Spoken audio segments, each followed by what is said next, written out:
Hello everybody, this video is going to be about creating an email automation or triggering emails for ClickUp tasks on ClickUp.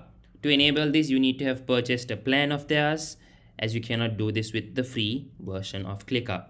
So to start activating the automation, you will have to navigate into the project that you want to activate this automation to. So it can be a space, folder, or even a list. So I'll be activating it to this list.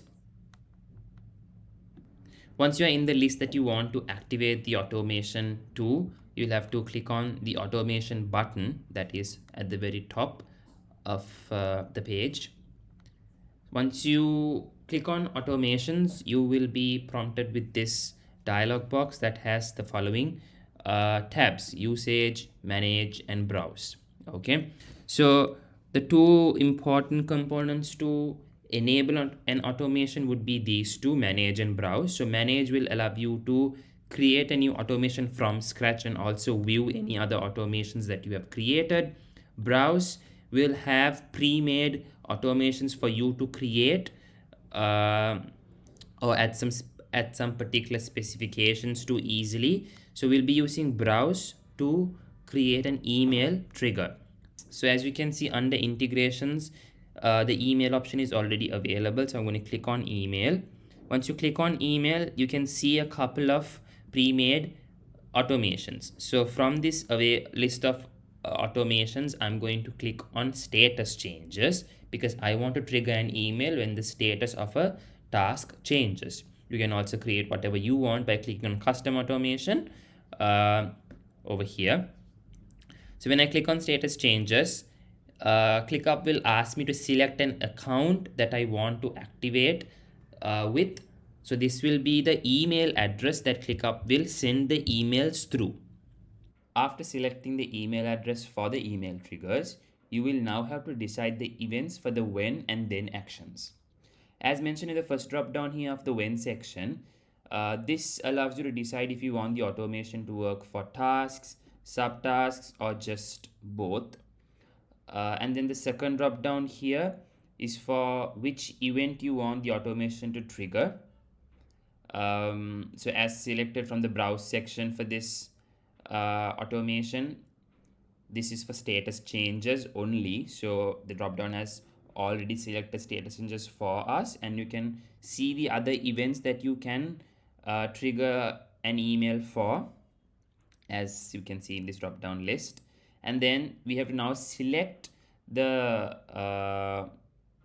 or decide the statuses that we want the email to trigger for. So I want emails to be triggered when any active status task is changed to a closed status task. Something to note is this plus button here. This plus button here allows you to add another condition for the automation to check before triggering the email. So for example, if you want the emails to be triggered for only high priority tasks, you can add that condition in. So it will first check the event and then it will check the status of the task or whatever specification you want the automation to check. So you can see the priority field is already enabled here and is equal to whatever, or you can even decide that is equal to or not equal to, or whatever that is the parameter it's going to check, and then you can set the priority. You can also add even more conditions if you want to, as you can see, but for this automation we're not going to add a condition other than the status changes part. The then section is the outcome of the automation. So basically the email you would want the automation to trigger. So the first two fields, which is the action and the field and the from field, will be locked as those two were predefined by us at the beginning when setting up.